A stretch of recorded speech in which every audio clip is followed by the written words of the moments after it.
Tout pile 10h et qui dit 10h dit interview. Et ce matin, nous avons le plaisir d'avoir avec nous une scénariste. On va découvrir ce monde-là. Et nous accueillons Sophie Germano. Bonjour Sophie. Salut Karine. Vous allez bien ? Super. Alors dans un premier temps, je vais vous demander de vous présenter, de nous dire un petit peu qui vous êtes, de nous raconter votre parcours, comment vous en êtes arrivé à l'écriture, etc. Ouais, alors moi j'écris depuis que j'ai 6-7 ans. 7 ans. On va dire qu'à 7 ans, j'ai écrit mon premier petit roman sur des petites pages à carreaux. J'ai fait ma petite couverture. Voilà. Vous l'avez gardé en souvenir ? Et non, j'ai dû le perdre. Ah, dommage. Dommage. Et je l'ai en mémoire. Donc s'il faut. Et ça parlait de quoi ? En fait, c'était un petit polar. C'était des jeunes qui étaient partis en voyage en Égypte et qui se sont retrouvés coincés dans une pyramide. Voilà. Quelle imagination à 7 ans. Ouais. Et donc la suite alors Voilà, et la suite, j'ai fait mon petit parcours collège-lycée tranquille. Et ensuite, je suis partie faire mon petit parcours à l'université de Poitiers en droit. Voilà, donc j'ai un petit bagage juridique qui est ma grande passion. Un gros bagage juridique, j'ai envie de dire. Hein. Ouais, c'est en fonction de chacun. Et ensuite, je suis partie sur Paris pour faire un parcours en audiovisuel. Voilà, je voulais me former dans tout ce qui était domaine juridique, production audiovisuelle. Et ensuite, j'ai été formée en écriture scénaristique et en production audiovisuelle. Ok. Et ensuite, suite à ça, je suis partie travailler dans une grosse boîte de production sur Paris qui produisait des téléfilms et des films pour France Télé. Voilà. D'accord, et puis vous avez eu envie de revenir dans la région, c'est ça ? Et ensuite, contexte familial qui m'a fait descendre sur Pau parce que je connaissais pas du tout la région. D'accord. Voilà, donc je suis descendue sur Pau et très compliqué ici pour trouver dans le domaine de l'audiovisuel. Donc j'ai commencé par l'écriture, j'ai écrit le guide du petit futé, donc ça m'a permis de découvrir aussi toute la région. Donc c'était assez sympa. Et voilà, et puis ensuite, comme il n'y a vraiment rien sur le coin en fait, dans le domaine dans lequel je suis formée, je me suis dit je vais créer ma boîte. Donc j'ai commencé à démarcher, et puis suite au petit futé, je commençais à connaître pas mal de monde en fait. Donc ça m'a permis d'avoir beaucoup de contacts, et puis de bouche à oreille aussi m'a permis de démarcher pas mal de monde, et j'ai commencé à travailler pour des vidéastes, pour des auteurs locaux aussi, parce que je travaille aussi pour des auteurs. Et puis le bouche à oreille a fait un petit peu le tour de manière un peu plus large en fait sur toute la France. Voilà, donc je travaille pour des auteurs et des scénaristes, des réalisateurs. Voilà, c'est un peu un beau parcours. Alors, je vais rentrer directement dans le sujet, parce que vous êtes là aujourd'hui pour nous présenter un roman. Votre premier roman, du coup. Oui, le premier. On va dire le premier. Oui. Qui s'intitule Le bois du Sinoc. Alors, est-ce que, déjà, on va raconter un petit peu l'histoire de ce roman, et puis après, j'aurai 2-3 questions à vous poser dessus. Oui. Alors, c'est compliqué pour moi d'en parler, parce que c'est un univers assez complexe. On me demande souvent de quoi ça parle, et j'ai beaucoup de mal. Voilà. J'aime bien. Pourtant, c'est vous qui l'avez écrit, n'est-ce pas ? On est d'accord. Ouais, c'est ça. Mais même moi, je suis un peu perdue dedans, dans l'histoire. Et j'ai pas envie de spoiler en fait. Donc, on va dire. Je peux pas lire le synopsis. Si, éventuellement.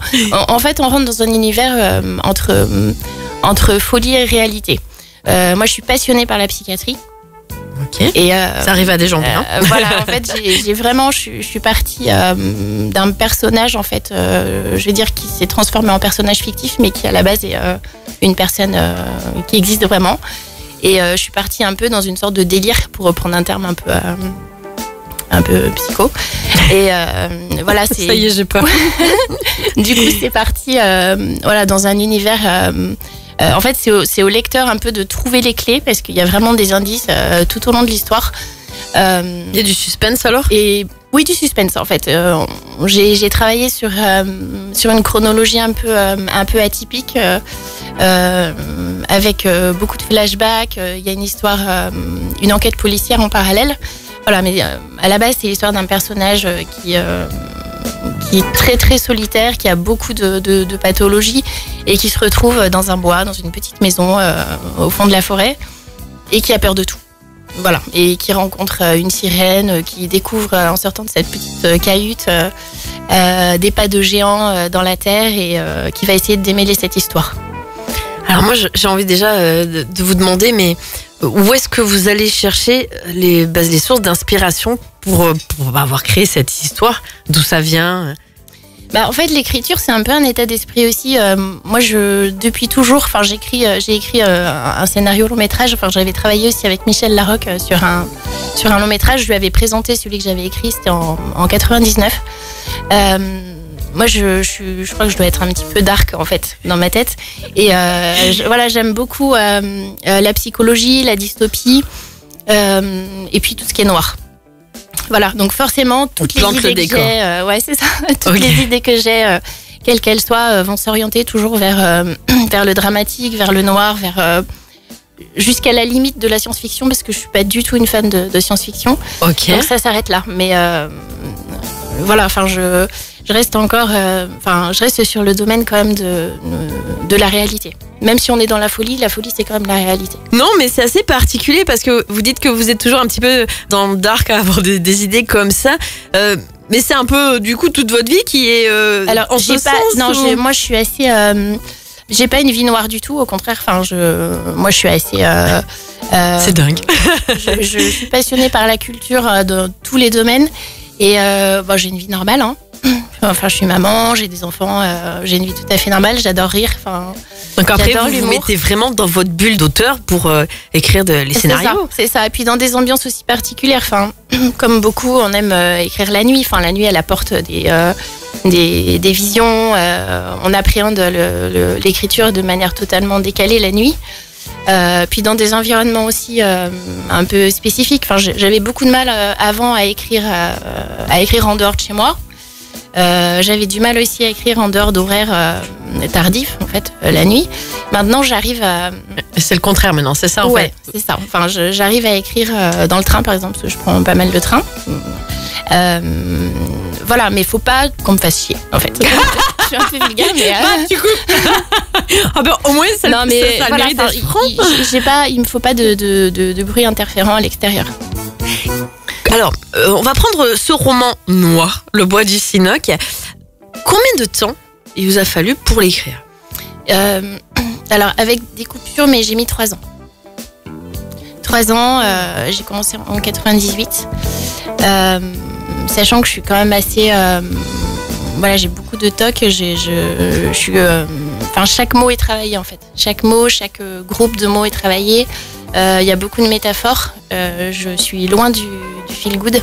Je suis pas passionnée non plus par le feel good. J'aime beaucoup les auteurs qui utilisent le vocabulaire. On m'a dit aussi qu'on avait besoin souvent d'un dictionnaire à côté pour le lire, parce qu'il y a du vocabulaire un peu spécifique aussi. Je suis passionnée du Moyen-Âge, par le Moyen-Âge, donc il y a beaucoup de termes médiévaux aussi. Est-ce qu'il y a des auteurs qui vous ont inspiré?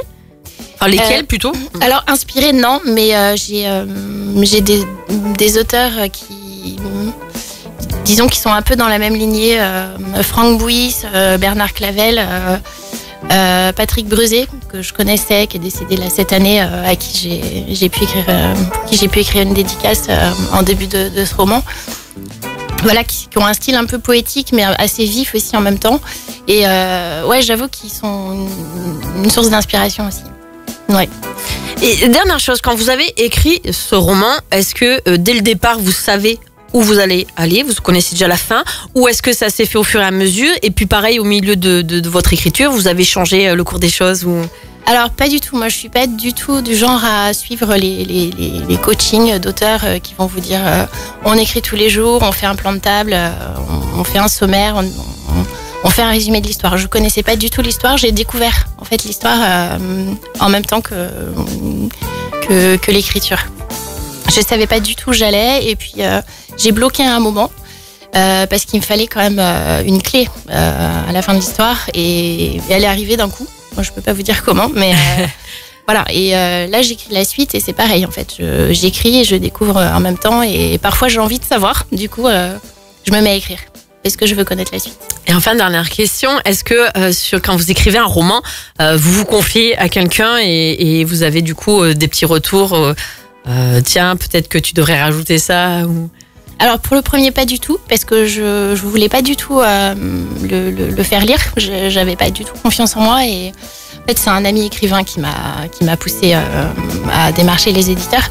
Et à l'inverse, là, pour la suite, bon, j'ai commencé à l'écrire. Bon, j'ai pas mal avancé et j'ai confié en fait le début de ce roman à 2 amis qui sont auteurs, avec qui on échange beaucoup, qui sont sur Pau aussi, et qui me donnent des conseils et des retours très objectifs et très sincères. Du coup, ça m'aide beaucoup. Voilà, à ma maman aussi, à une personne très chère aussi, qui va le lire, et je sais qu'elle me donnera de bons conseils aussi. Voilà, donc j'ai beaucoup plus confiance en moi sur mes écritures du moment. Très bien. Donc ce roman, Le Bois du Cinois, qui est sorti le 30 décembre, donc là, 2022, avec adaptation scénaristique en cours en vue de son adaptation en long métrage. Oui. Ouais, on commence là, je travaille avec un scénariste et on a commencé la rédaction du scénario pour une adaptation, ouais. Et ben voilà. Voilà. Je regarderai comme ça le film. Et lisez-le. Alors, on peut vous retrouver le samedi 14 janvier à Pau de 15h à 18h. Alors, on n'a pas encore le lieu, mais vous ne saurez tarder à l'annoncer. Oui, dans la journée, oui. Ouais. Donc, pour ça, on peut vous suivre sur les réseaux. Sur les réseaux, oui. Est-ce que vous pouvez nous rappeler un petit peu le nom? J'ai pas le nom tout le. Alors, le nom, ouais, c'est Sophie Germano, donc sur Facebook, sur Instagram. Ok, bon, ça je peux. Voilà. Non, je croyais qu'il y avait scénariste, mais j'ai plus en tête le. Oui, c'est scénariste, auteur. Sur Instagram peut-être. Oui. Ok. Ensuite, le roman sera disponible dans toutes les librairies. Oui. Ouais, il est disponible dans toutes les librairies. Alors certaines l'ont pas, mais il est sur commande, il est référencé partout. Voilà, et puis sur toutes les plateformes en ligne. Ouais. Merci beaucoup. En tout cas, on invite nos auditeurs à venir découvrir votre univers, à découvrir donc ce roman. Juste un petit élément à ne pas mettre entre toutes les mains. Les jeunes, c'est pas du tout adapté pour les jeunes, pour les jeunes. Il y a des thématiques qui sont assez difficiles. D'accord. Voilà. Donc, âme sensible, s'abstenir. Voilà. Ok, très bien. Merci beaucoup, Sophie Germano. Karine. Et du coup, on vous souhaite le meilleur et pour la suite également. Merci. Cette radio.